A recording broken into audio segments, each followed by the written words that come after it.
Hello friends, welcome back to my channel. ఈరోజు మన ఛానల్లో పిల్లలు ఏదైనా స్వీట్ చేయమని అడిగినప్పుడు అన్నీ ఇంట్లో అవైలబుల్గా ఉన్న వాటితోనే హెల్తీగా ఇలా స్వీట్ చేసి పెట్టండి. చాలా ఇష్టంగా తింటారు. ప్రాసెస్ కూడా చాలా సింపుల్ అండి. చాలా ఈజీగా ప్రిపేర్ చేసుకోవచ్చు అప్పటికప్పుడు.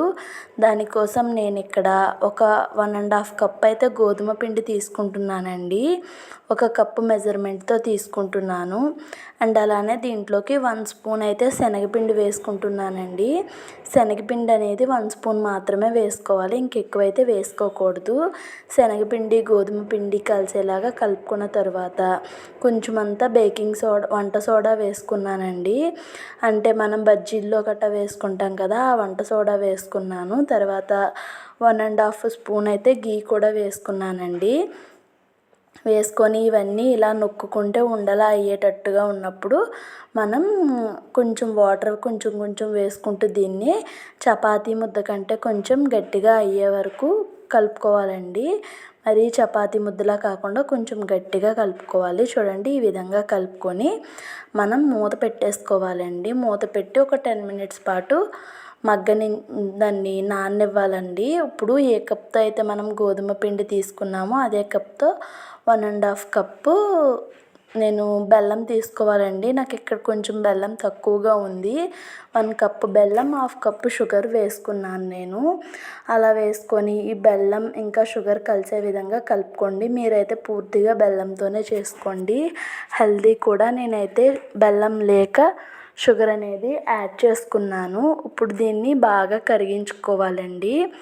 మనకి పాకం రావాల్సిన పని అయితే లేదు, కొంచెం చిక్కబడితే మనకి సరిపోతుందండి. చూడండి, ఈ విధంగా చిక్కబడిన తర్వాత కొంచెం అయితే నేను మంచి ఫ్లేవర్ కోసం యాలకుల పొడి వేసుకున్నానండి. యాలకుల పొడి వేసుకున్న తర్వాత ఇంకొక 2 నిమిషాలు అయితే మరిగించుకున్నాను. చిక్కబడిపోయిందండి. ఇప్పుడైతే స్టవ్ ఆఫ్ చేసి ఈ పాకం అనేది పూర్తిగా చల్లారాలండి. మనం అలానే పెట్టేసుకుంటే పాకం అనేది మనకి దగ్గరికి అయిపోతుంది. దగ్గరికి అవ్వకుండా ఉండటం కోసం లెమన్ అయితే ఖచ్చితంగా పిండుకోవాలండి.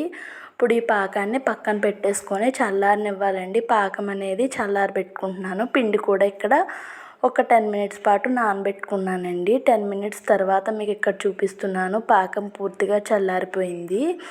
ఇప్పుడు మనం పిండిని రెడీ చేసి పెట్టుకున్నాం కదండి, గట్టిగా కలుపుకున్నాము.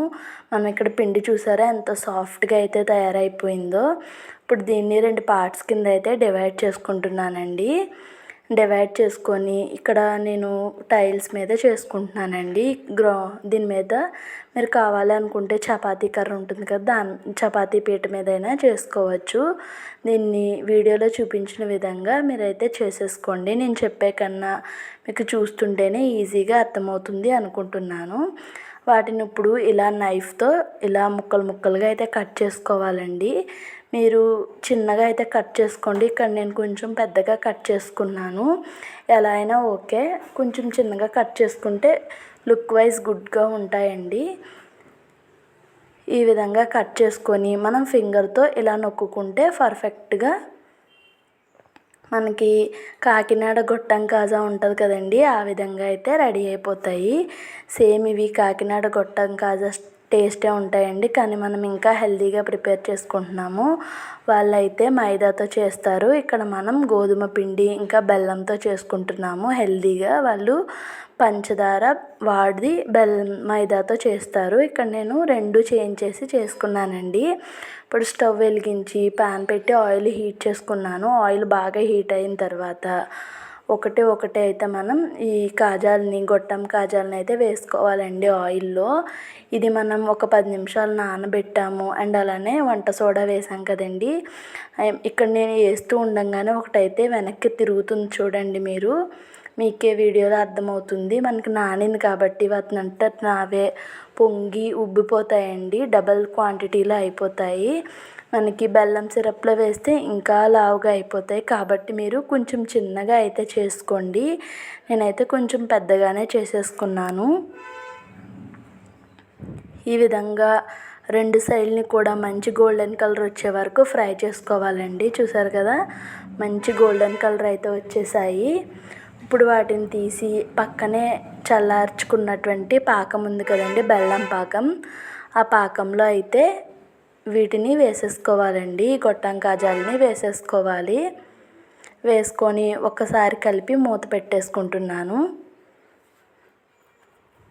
ఇప్పుడు అదే విధంగా మనం ఇందాక ఇంకా కొంచెం ఉన్నాయి కదండి గొట్టం కాజాలు, వాటిని కూడా ఒక్కొక్కటిగా వేసేసుకొని 2 సైడ్లు మంచి కలర్ వచ్చే వరకు వేయించుకొని వీటిని కూడా వేసేసుకున్నానండి.